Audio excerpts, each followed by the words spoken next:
Hey, good morning, good afternoon, Hello, everybody. I hope you guys are doing well. I'm Dr. Boyce Watkins. Welcome to the Black Financial Channel. This is our daily financial news and commentary platform where you get daily financial news and commentary from a Black perspective. And all right, baby, have a good day. All right, and so today we have the wonderful opportunity to enjoy what we know as Powernomics Thursday. And Powernomics Thursday is the day that we get the opportunity to speak with the one and only Dr. Claud Anderson. Dr. Anderson is the author of the books Powernomics, Black Labor, White Wealth, The Black History Reader, and Dirty Little Secrets 1 and 2. His website is powernomics.com. And you guys know him, and I hope you guys will greet him as you come through the door because we must show respect to those who came before us and clear the path for us to be who we are today. So everybody in the chat, please join me right now and give it a digital welcome to my good friend and respected colleague, Dr. Claud Anderson. How you doing today, sir? I'm fine. I'm glad to see you back in front of the mic. Yeah, well, I'm glad to see you again, my friend. And I'll tell you what, everybody in here is happy to see you as well. They are always excited. They always ask me about you all throughout the week, and they love coming in here because it's their opportunity to really hear the history that they didn't get in school. And I know you're an expert on that. And so as everybody comes in, shout out the city that you're from. Please shout out what city you're from. Also, please hit that thumbs up button and things like that. And hello to everybody on Instagram. If you want to follow us on Instagram, the Black Financial Channel is on Instagram. You can find it there by looking up the Black Financial Channel. And also you can follow the Real Boyce Watkins. So Dr. Anderson, let's get started. I want to tell you this. I went to see you a couple weeks ago, and we had some extensive conversations about Africa. I told you that I was headed to Ghana in the next couple of days, and we had some conversations about that, which remain between us. I feel like our conversations are between us, but you have some strong thoughts in terms of Africa and things that happened in Africa that sort of preceded the situation that we're in the United States. You know, and so in terms of where we can begin, as one of the world's leading experts on the topic of reparations and Black economic power or lack thereof, I'd like to ask you this. Let's start with the basics. In your book, The Black History Reader, you talk about this concept, and let me know in the chat if you guys have heard about this. It is the doctrine of unequal exchange. The doctrine of unequal exchange, which, based on my reading of your books, I got the impression that you feel that this formed the foundation of what became a growing wealth gap amongst races, not just in the United States, but in terms of Europeans gaining control of resources all throughout the world and in parts of Africa. Can you talk about the doctrine of unequal exchange and help us understand where you're coming from with that? Well, the doctrine of unequal exchange went into effect about the same time slavery did, and that was about the 1500s. And where people all of a sudden in the European society in particular decided somehow they're going to enrich themselves and practice capitalism. Capitalism, I said to you before, means owning control the tools, the land, the resources, and using other people's labor.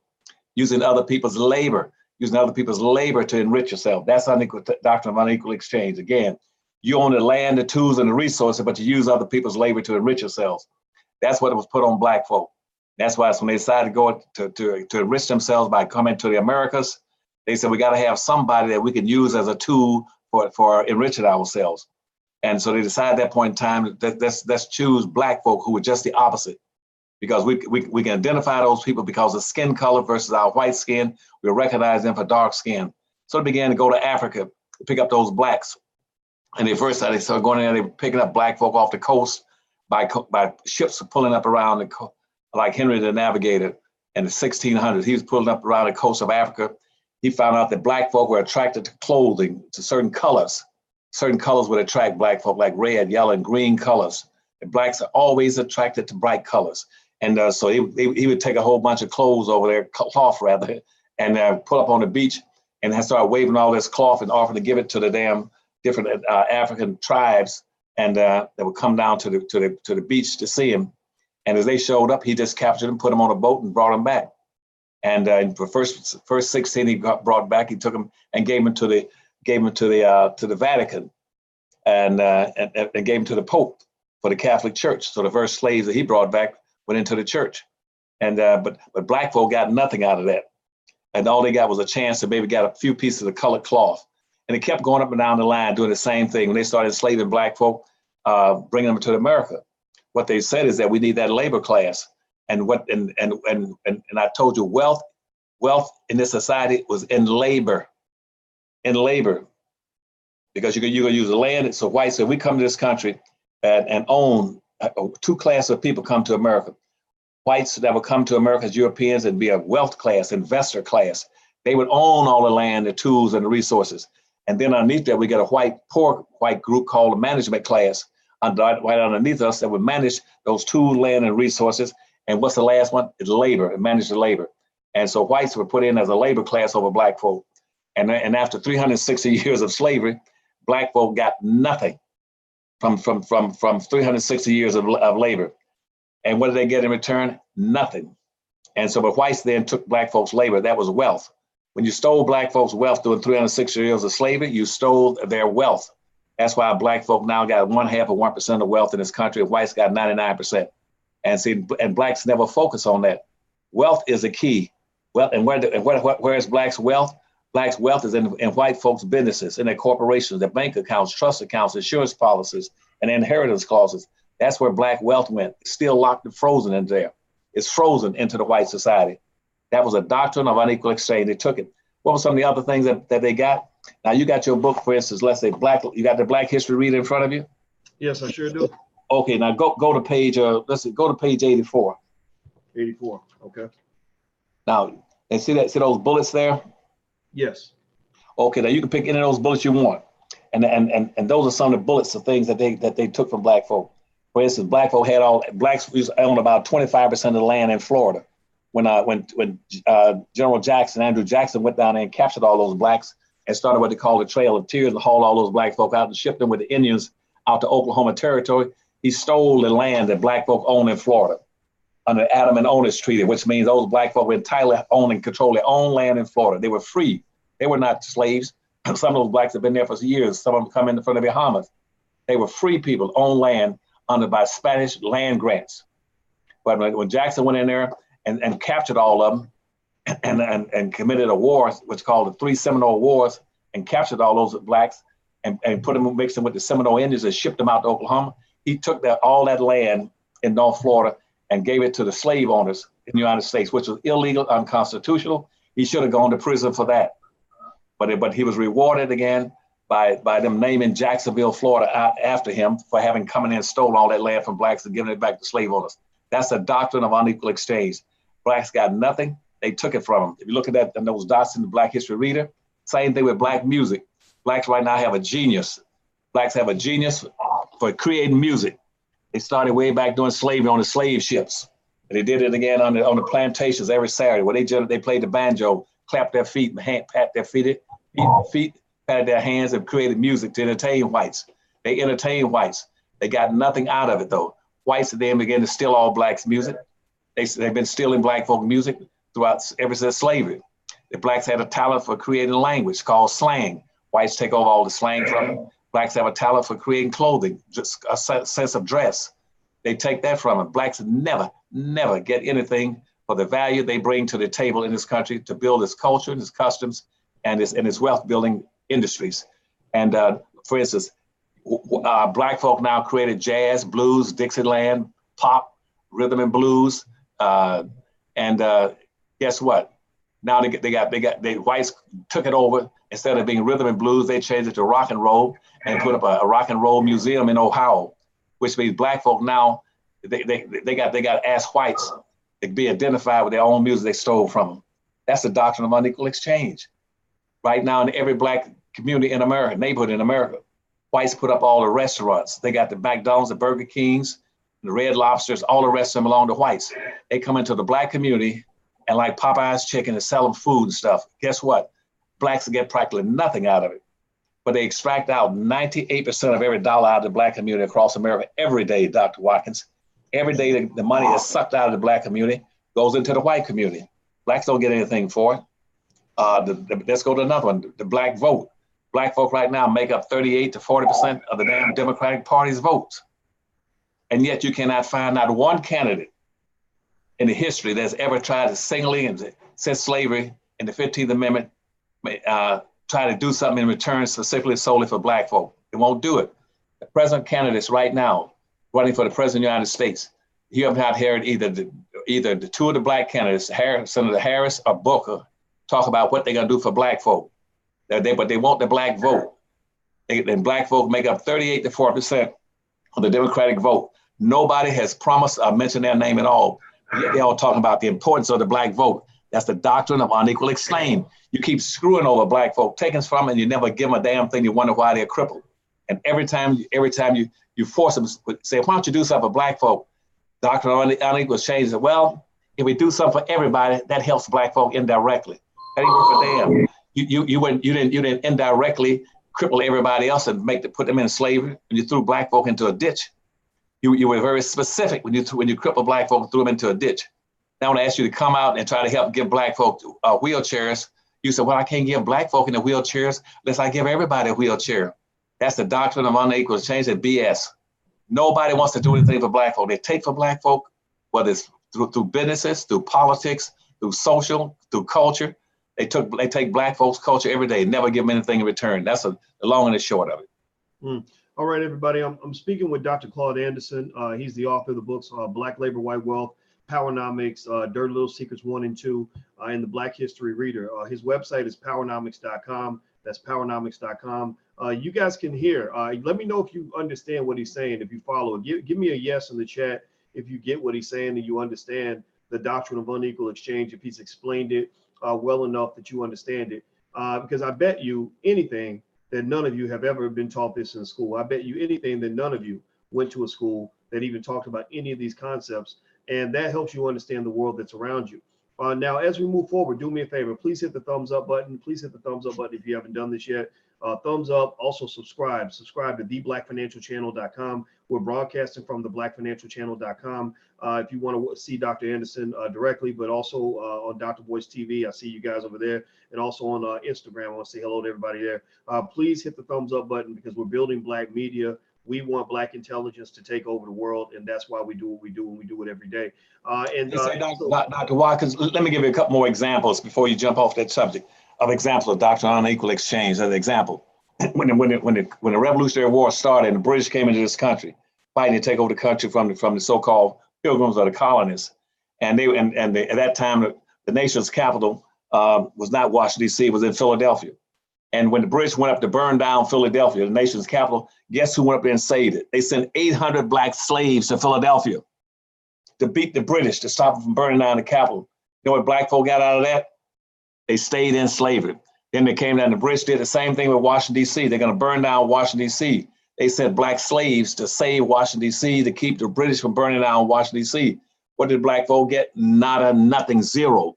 And I can go on, that every time something comes up, in the military, when I was a kid, and all the black soldiers went off to fight the war for World War II, blacks drafted, and they would even arrest blacks that refused the draft in the World War II to go off to fight the Germans in all across Europe. Black men were drafted to go across Europe and fight either the Germans or go into the Pacific and fight the Japanese. But in my hometown, Winston-Salem, as an example, they captured 287 German submarine members off the coast of North Carolina, captured when the submarine was sunk. They took those German soldiers and put them into a concentration camp right there in Winston-Salem, North Carolina, on Fifth Avenue and Liberty City and Liberty Street in Winston-Salem. 287 German prisoners. And guess what? And those prisoners over there were treated better than the blacks living in that area. That those prisoners could go have free time on the weekend and go down to the white restaurants and to the white movie theaters and sit down with white people. That they could sit on the front of the bus when Rosa Parks could not sit on the front of the bus. And when the black soldiers came back from World War II, those that didn't come back crippled, deaf and dumb and beat up and shot and in a body casket, guess what? In many cases, whites in the South would catch a black man wearing a military uniform. They lynched a lot of blacks for being caught wearing an American uniform after World War II. But guess what? Those German prisoners, the 287 German prisoners in Winston-Salem, North Carolina, who was captured in a German submarine off the coast, guess what? They were permitted to go free. They didn't have to go back to Germany. They were treated better in the United States than all the black soldiers in the United States. So I'm trying to say that's the doctrine of unequal exchange. You give all, you get nothing. Wow. Well, you know what? I'll tell you what. I don't know about y'all, but I know that this is a lot of this stuff I did not know, and I think it's very important that we know these things. And so that actually moves me on to the next topic. And by the way, everybody, I'm talking to Dr. Claud Anderson. His books are Powernomics, Black Labor, White Wealth, The Black History Reader, Dirty Little Secrets 1 and 2. You can actually get his library pack for your family for Christmas. Invest in your family for Christmas. Don't just buy a bunch of toys. Go to powernomics.com and get the library pack for $99. You can get all of his books plus a DVD. Maybe you can give them out to your family members. Elevate the people around you. Don't just do well for yourself. Do well for those around you.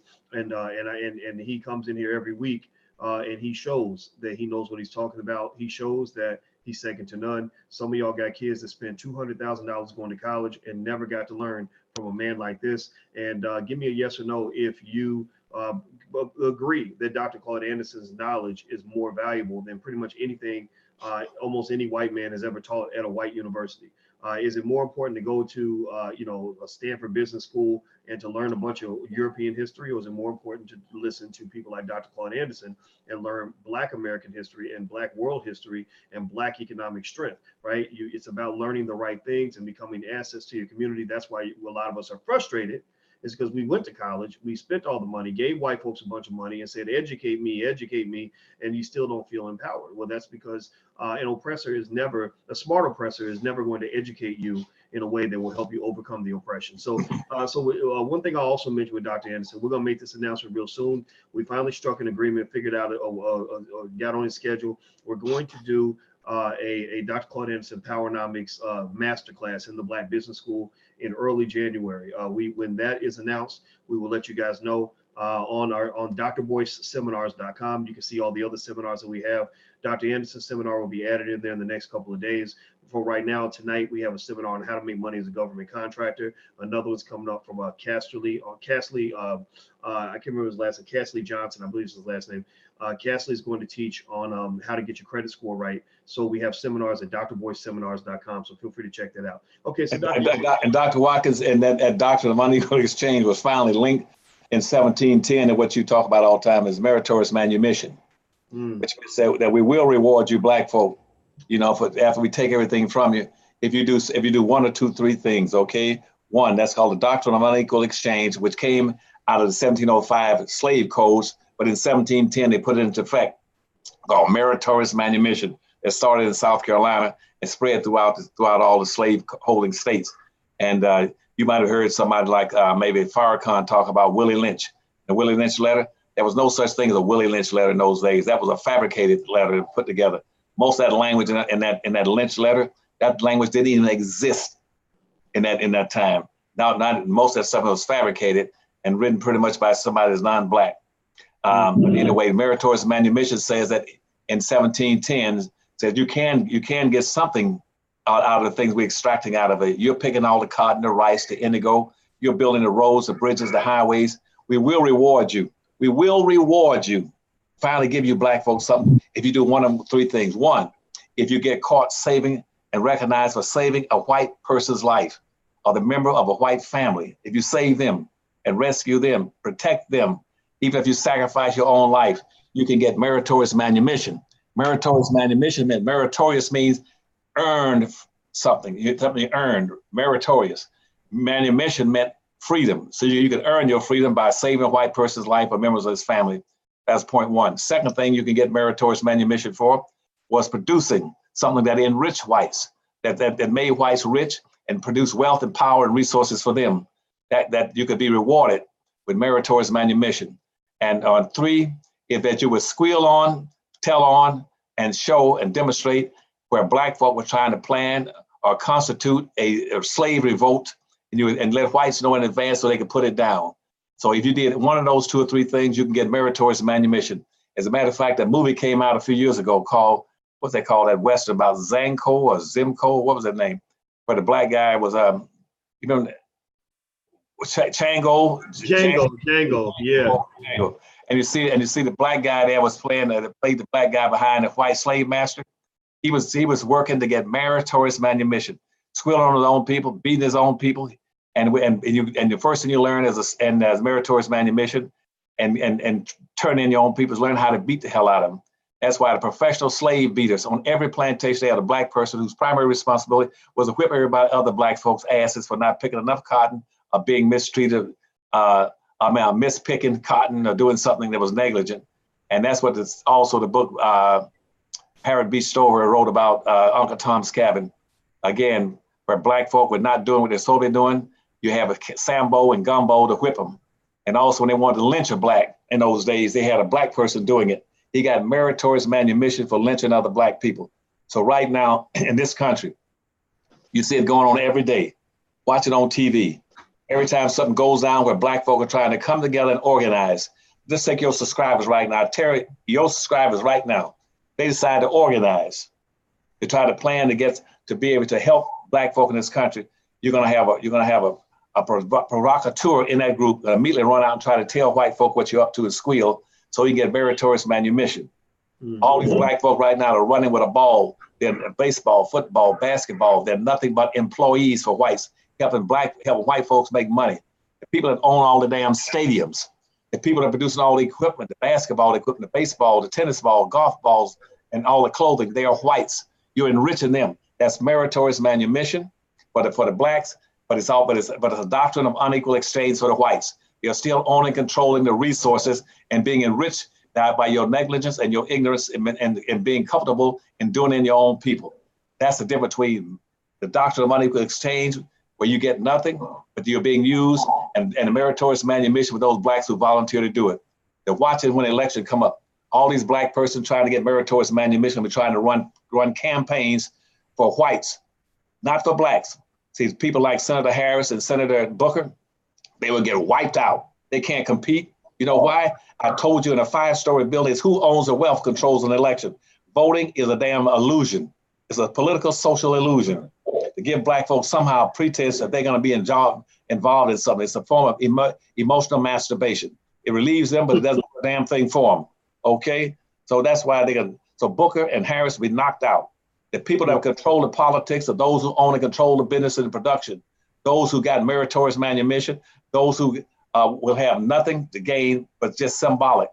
Those who practice the doctrine of unequal exchange will own the football stadiums, the baseball stadiums, and all the equipment. That's why this country got almost 600 white multi-billionaires. That's 600 white multi-billionaires will control the politics in this country. And black folks got there and play that game. And then and the Bookers and the Harris would not be able to play the game. You got about 1 or 2 black billionaires in the country. They can't compete against almost 500, 600 white multi-billionaires. They control everything. It's a game. It's a game that black folk cannot win until they understand how to play the game. And that's why in the power numbers, I told you how to play the game. Get out of there, pull away from both parties. You got a Democratic Party that has done nothing for black folk. How are they going to win when the whole deck is stacked against black folk? You can't win in it because right now you got number 10-1. That's the first thing. The Democratic Party hasn't tried to change that. They still allow you to be the nation's only planned minority.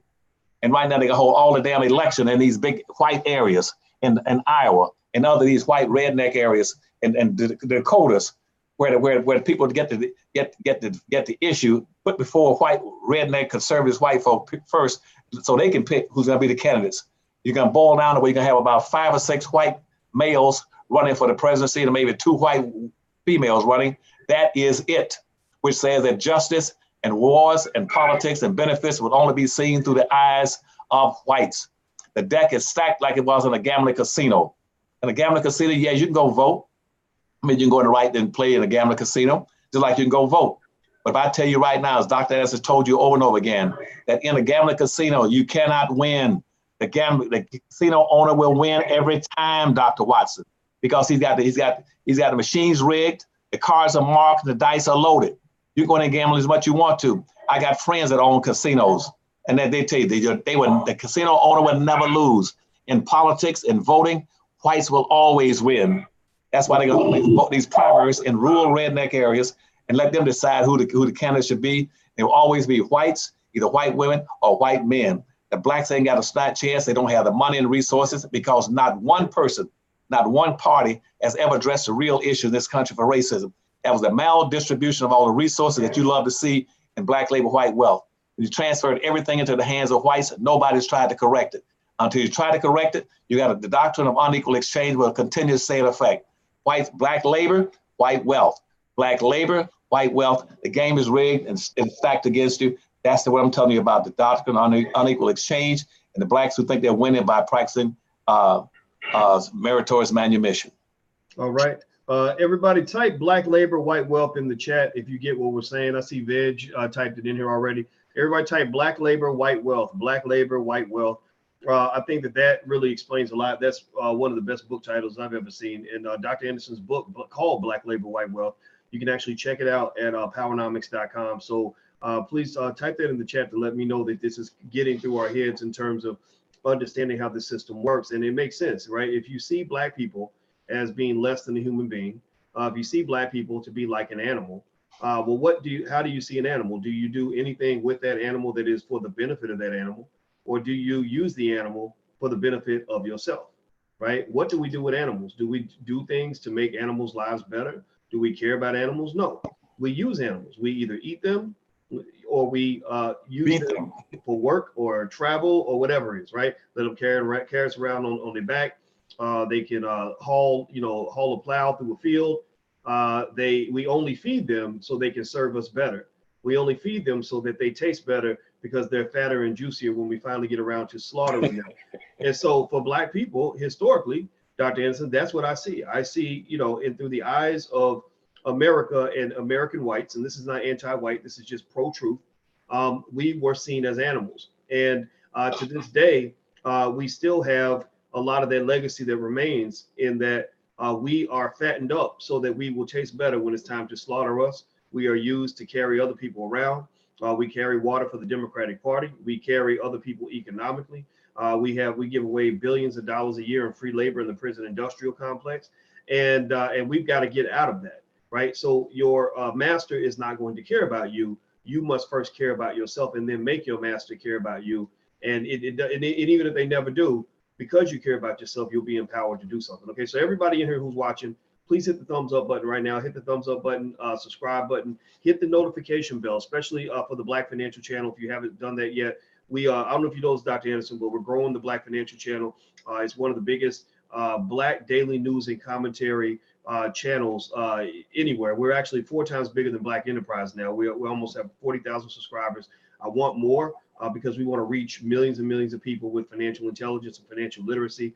And that's what we do. So, by the way, I want to mention Dr. Claud Anderson's website is powernomics.com. So please type powernomics.com in the chat so other people can see it as well. Dr. Anderson, let me ask you about this. Let's talk about Africa. Now, you and I talked a little bit about my trip to Ghana, and you gave me your thoughts on it. And of course, with me, I want you guys to know that I respect the OG all the way to the nth degree. I would take a bullet for this man. I have that much respect for him. And we talked about Africa and the history. And I remember reading in Black Labor, White Wealth, sort of how we got to the condition that we're in, and how the doctrine of unequal exchange began in Africa, and how we just even got to that point where dark skin was seen as inferior to like white skin, etc. Can you speak to this idea? I asked you earlier, Dr. Anderson, off the camera, and I'd love for you to address this now more thoroughly as you like. There are people that make the argument that there are some African countries that actually owe reparations to Black Americans too. That it's not just the United States that owes reparations, or just say the Catholic Church, which you actually exposed a lot of that in your book in terms of the Catholic Church's role in promoting slavery. But you've actually made the argument that there are African countries that owe Black Americans reparations as well. Can you kind of speak to that, please? Well, yes, I will. There's a significant number of Black countries, African countries, not Black countries, but African countries that owe reparations to Black folk in America, because a lot of them participated in the enslavement process for Blacks in this country and around the world. They assisted the whites in capturing Black folk and selling them, because they had their own form of slavery in the earlier days. It was not the same kind of slavery that later subsequently developed by whites. But they did practice a form of slavery, of slaving their own people. They did it for ego reasons. Some of these chiefs in these tribes would say, hey, I want to own these people for such and such a reason, and blah, blah, blah, blah. They were playing with slavery. But when white folks came in and started slaving Black folk in Africa, snatched them out of Africa, that was different. That was a mean, vicious, permanent, lifetime kind of slavery. But in the old days, some of those African villages did have some slave owners in there, but it was a temporary thing. It was more like a punishment against blacks for doing something in Africa. But more importantly, when all those Africans that did participate in it, they owe black folk in America. Because you see, blacks were enslaved in this country for 360 years, Dr. Watkins. And in that course of 360 years, while they're busy boasting about how blacks in Africa were the designers of some of the biggest architectural things and created a mathematical system. They did wonders. But if what black folk doing all them damn wonders in Africa and then in Egypt, why in the hell didn't they send boats to America to recapture their people? If somebody were to capture 15 or 16 million of your people and enslave them for life in another country to work them to death and kill them and slaughter them, common sense will say, why don't you get on a day, if you can invent all these damn pyramids and sphinx and do all these wonderful things with mathematics and science, now we boast about it. Why don't you build some boats and sail right across the damn ocean and capture those damn blacks and capture those whites and bring them back home? They never. They could have ended slavery in 1 week if they'd have come across this country. You know why? Because blacks were made up of such a significant number of the population of this country up until the 1800s, where blacks were outnumbered in the South, they outnumbered whites 4-1. And all they do is hook up with the end.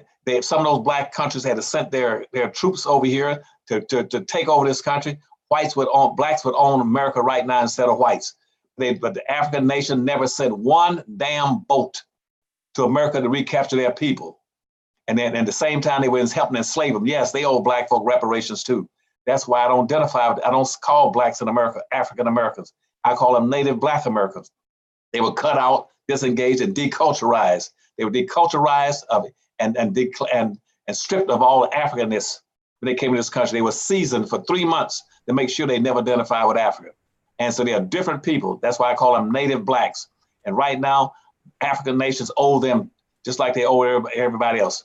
So if you go into Africa, what I would say to those African countries, what I say when I was head up trade missions there, the only way Africa is going to survive and be a prosperous nation and become a superpower, they got to cease playing games. Most of those African countries are playing stupid ass games, identifying with black folk based on the same little BS stuff they were doing slavery, based on whether or not he belonged to your tribe or what religion he belonged to. That's stupid stuff in Africa. They're still doing it. They've been doing it for 360 years. I take you right now to any of those countries, like Kenya, for instance, you'll have 200 or 300 different damn languages spoken there, and all kind of tribes where they all fighting each other, cutting on each other, beating on each other, killing each other. Same thing in Nigeria, where you have 200 different tribes and 200 damn different languages. They're still fighting over religion and over tribalism. They can't come together. And while they're doing that, the damn Europeans are still abiding by the 1866 Berlin Conference, which means they're coming to Africa. The Europeans, white Europeans, still own and control almost all the resources in Africa. They've been doing it since 1886. They're playing games with you. Now, if I can go down to South Africa, I got 29.5 million blacks people in South Africa and 2.5 million non-blacks. And guess what? Well, whites down there own almost 99% of all the resources in South Africa owned by non-blacks. As a matter of fact, one family, the De Beers family, own all the damn diamond mines, gold mines, silver mines owned by one white family. How the hell you gonna start talking about you're gonna do something in Africa when the white folks still own the resources? As I told you last time we talked, black folks needs to concentrate on owning, controlling resources. And I go up to Kenya, for instance, and I say, who owns the damn all the tea plantations? It's still whites. Who owns all the gold and silver and chrome? Who owns all the copper up there in different places? It's all whites. So what black folk got to do in Africa is learn 4 things. One is you got to come together with blacks in America. Blacks in America got the greatest concentration of educated people that are black now are in America. 2, the greatest concentration of capital is for black owned is in America. The greatest concentration of skills for black people is in America. That's 3. But you need 4 things. You need one more, that's called resources. Most of the resources in this country are not in the hands of blacks, they're in the hands of Africa. The limited amount of money over there. So you got to put those 4 things together. You put those 4 things together, it's like a table. You got 4 legs on a table. They can stand, now you got a platform to deal with.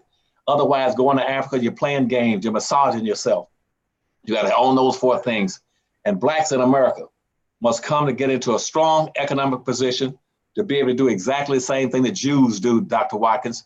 Jews determine and set the policies for everything that affects Jews around the world. Black people right now, so they own and control all these, got more power and resources than in those African nations. Blacks in America must start setting the policies that dictate for Jews, for Black folk in the Caribbean, South America, and Africa, policies that affect them. Black folk in America must play a leadership role, but to do it, they must own and control wealth and power, just like Jews, and dictate policies for America and dictate them in Africa. You cannot go to Africa and get it. That ain't gonna happen. Those Europeans are still controlling Africa, and now Chinese and Japanese are coming into Africa and taking over everything in Africa.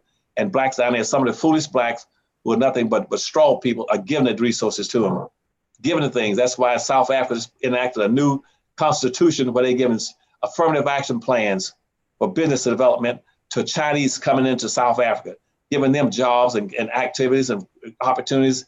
And yet in that contract, the constitution saying blacks are not eligible to get into these businesses in South Africa. It's only for Chinese and Japanese come into South Africa. You can't be that dumb unless you got a license.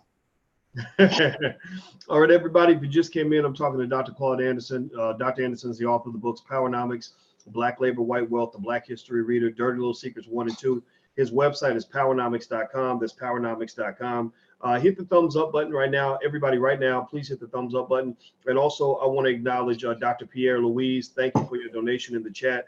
If you make a donation in the super chat, I will mention your comment or your question or your business or your book or whatever it is. The name of Dr. Pierre Louise's book is called From Extreme Poverty to Success. From Extreme Poverty to Success. He makes donations in the chat, and then the trade that we do, which is the doctrine of equal exchange, is he actually he supports the platform, and then I mention his book, and people go buy his book, and his book gets out there in front of 50, 100,000 people just for a few dollars. So that's the trade that we make, and I'll do this with anybody who makes a little donation in the chat. If you mention the name of your business, your website, your YouTube channel, or whatever it is, I will mention it and I will thank you publicly. So Dr. Pierre Louise, his book is called From Extreme Poverty to Success.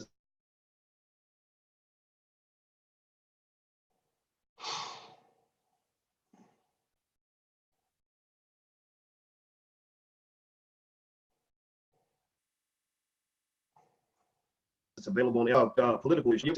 I know he didn't preach for y'all, because y'all.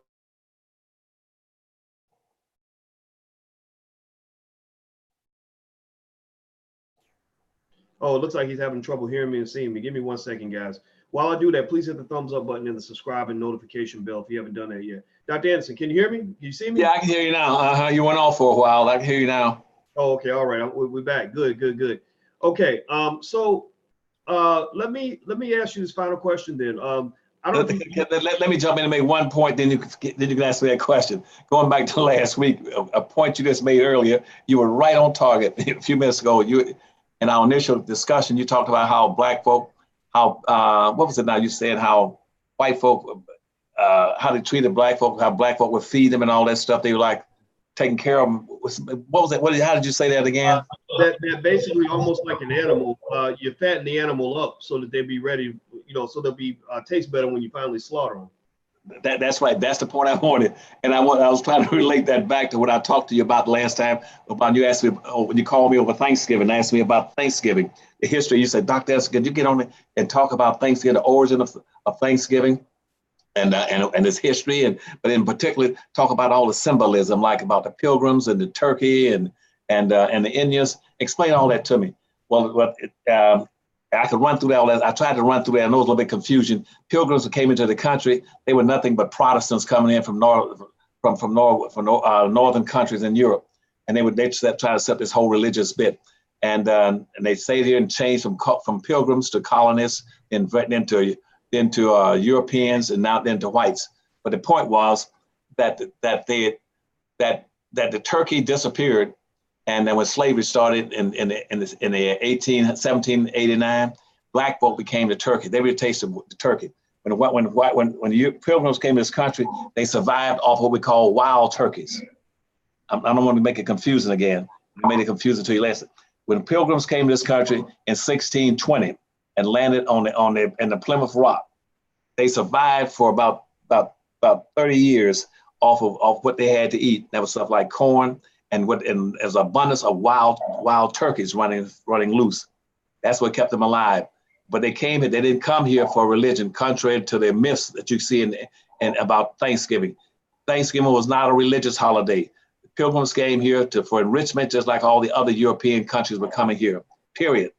When they came here and they say they once they got here and found all the enrichment opportunities over here, they ceased to call themselves pilgrims, began to call themselves colonists. And they say colonists until the Constitution was developed.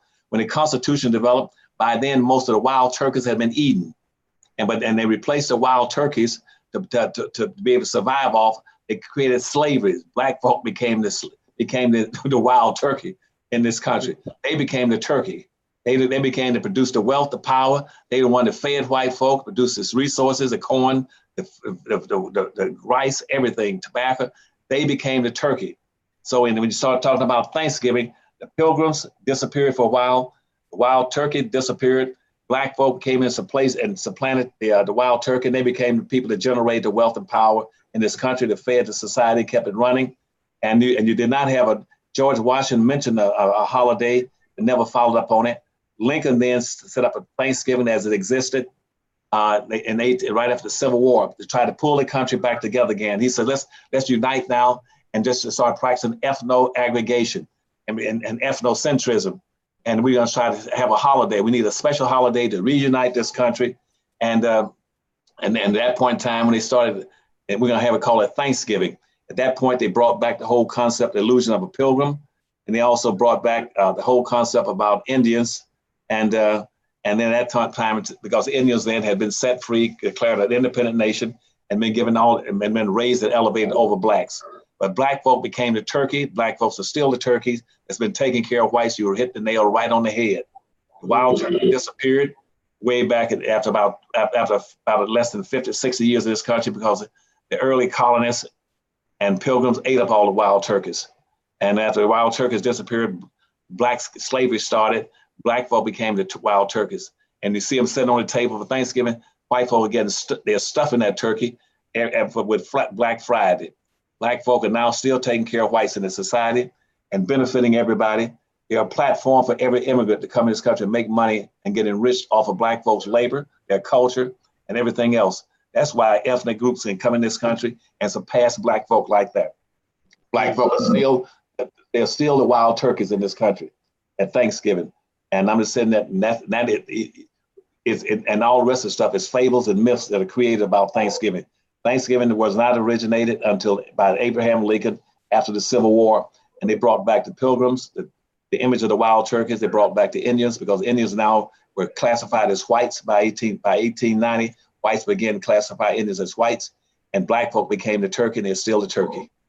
All right, so everybody hear that? Give me a yes or no if you follow what he's saying. Give me a yes or no if you will no longer be the turkey. Yes or no? Are you going to stop being the turkey? Because I want y'all to make that verbal commitment to me now. Everybody type yes in the chat if today you will stop being the turkey and start sitting down to actually eat. You know, I want you guys at the table. I want you building the table. I want you controlling the table. And the person who owns the table ain't got to be served for dinner, right? So just keep that in mind. All right, so do me a favor, hit the thumbs up button. I want to say thank you to Black Rose 641 for your donation. I appreciate that very much. And I saw another donation from someone who made a comment. I want to find this so I can make sure. I want to say thank you, Black Mountain Hotep, for your donation as well. Black Mountain Hotep says, Sheikh Anta Diop writes about how slavery existed in Africa. Chancellor Williams about how Europeans started benefiting. Okay, thank you for that information, and thank you for your support. And anybody else who wants to support our growing media platform consistently, go to intelligentblackpeople.com. That's intelligentblackpeople.com. It's not a donation. We actually give you lots of free things and discounts and opportunities because you're a patron of the channel. So go to intelligentblackpeople.com, and that will help us grow and develop and push our media worldwide. Also, powernomics.com. Powernomics.com should be the educational home for every Black person in America. I'm convinced of this. Go to powernomics.com, and for Christmas, this is the first baby step you could take. Don't just buy toys for your kids, because toys will last for a few months and they don't benefit the child. get them education, and get them investments. We have what we call the 5E philosophy, Dr. Anderson, which is that education plus economics plus expectations equals empowerment, right? So if you give your child education, the right education, Black education, powernomics oriented education, and then you give them economic base, that means economic training as well as economic resources. And then 3, you set high expectations. Don't set these low expectations that we've had on our community since we went through the Holocaust of integration. Integration reduced the expectations. The integration set up situations where our kids have low expectations, which is why the Black boys fill up the special ed classes. You need high expectations based on Black excellence, where you push your children to be their best. So if you give them economics plus education plus economics plus expectations, that equals, that's the 4th E, empowerment. So if you want an empowered child, you got to build that, and you got to build it in your own home. You are the last line of defense for your children. The school system will not do this. So Christmas is coming. Go to powernomics.com. Get some of those books. Buy them for your loved ones too, right? Give them something that's going to make them better. 2, everybody go buy some shares of stock. I don't care if you buy $1 of stock. I want you to dig in the area. I don't know if you know this, Dr. Anderson, but our word, I want everybody to tell me, what is the word for the century that we believe in this channel? Somebody type it in the chat. What is the #1 word I want you to recite to your family in this generation and the next that will help us to win the economic and educational battle for the 21st century? Does anybody know the word? Type it in the chat if you know our #1 word. I see unity. No, that's a good one, but that's not it. Resources. Resources. That came from this man right here, Dr. Anderson. I asked him, I said, before you go on the Breakfast Club, which I think is in December, I said, if there was one thing you could tell all of Black America in 5 minutes that will change the trajectory of our lives, what would that word be? And he said the accumulation of resources, access to resources. Resources are out there, so don't just spend your money and give your money away. Use your money to acquire resources, even if that means tomorrow you're gonna buy you $1 worth of stock on Cash App. Well, that's $1 more than you owned yesterday. That's $1 that you didn't throw in the garbage. That's $1 that will grow into something else. And then you keep going. You $2, $10, $100, 1,000, 10,000. Right? Over time, you will have resource. Dr. Anderson, I'm gonna let you get the last word. I said a lot. I'm not even gonna lay it out as a question. You the boss. I want you to just finish us up with whatever's on your mind, sir. No, you've done an excellent job. You covered about everything, and especially in terms of the Powernomics books. Tell them they get their own special. They can get all 5 of my books: Black Labor, White Wealth, Powernomics, 2 Dirty Little Secrets books, and the Black History Reader for $99. It's called a library pack. Once they get those 5 books, I guarantee you, nothing can come up pertaining to Black people that is not in those books. You've heard me say a number of times, like you asked me about Thanksgiving last week, and I said to you then, Dr. Watkins, I told Black folk that in the first 300 years of this country's history, there's 5 out of every 6 people coming to America were Black people. Remember that. And that nothing has happened in this country that Black folk did not either directly cause or they were not directly involved in.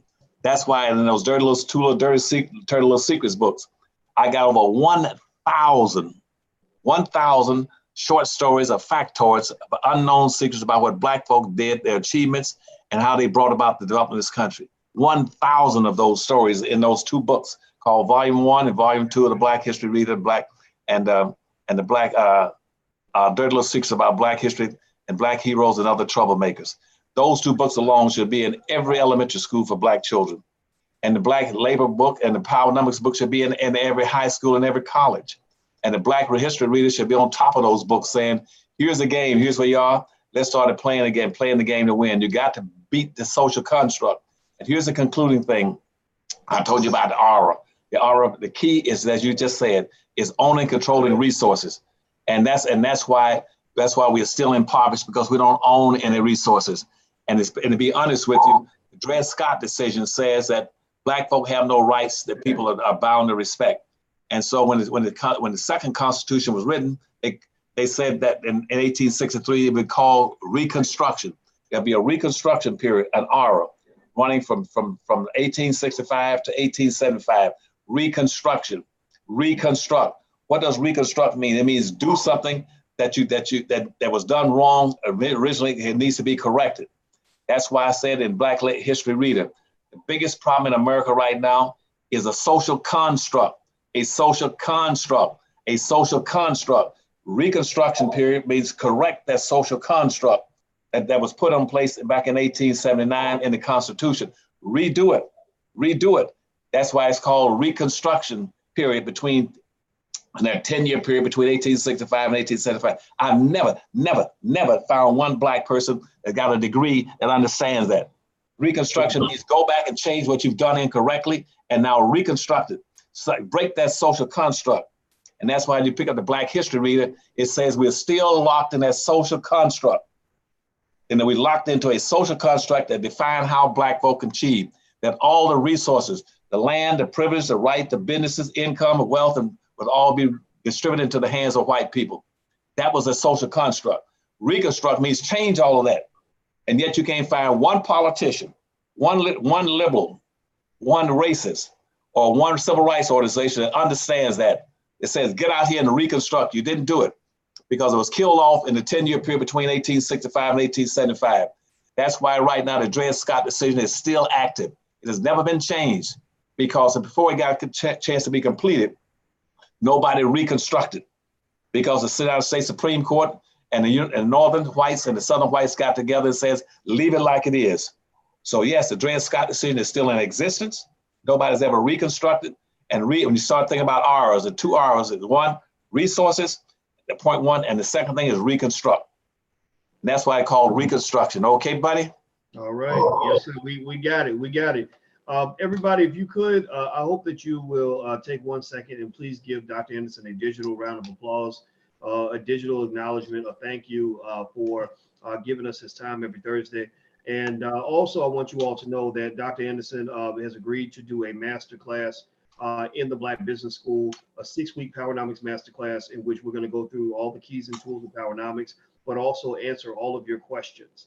And so what's going to happen is those of you who sign up for the masterclass, I will give you a link where you can submit your questions in advance. And Dr. Anderson, he and I will just go through all the questions and he'll answer as many, pretty much all of them. We'll just go through every question. And so we're going to have to limit the size and the number of people that we let in because I want to make sure everybody's question gets answered. So you'll hear about that soon. The website it'll be on is drboyceseminars.com. That's drboyceseminars.com. All the other events in the Black Business School, a lot of those events are at drboyceseminars.com. So go check that out if you want you and your family to learn. Second of all, Dr. Anderson's website is powernomics.com. That's where all his books are. That's where you can subscribe to his YouTube channel. That's where you can get the library pack for your family.